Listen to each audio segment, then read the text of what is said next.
Hi everyone!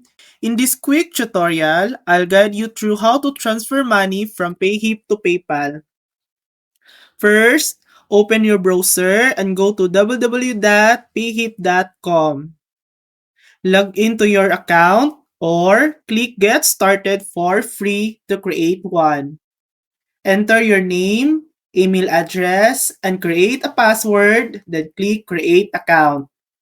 Next, enter your store name. You can use your real name or brand.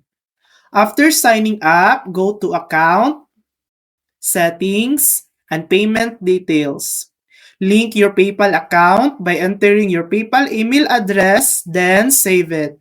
Now, all sales from Payhip will be sent directly to your PayPal. Thanks for watching!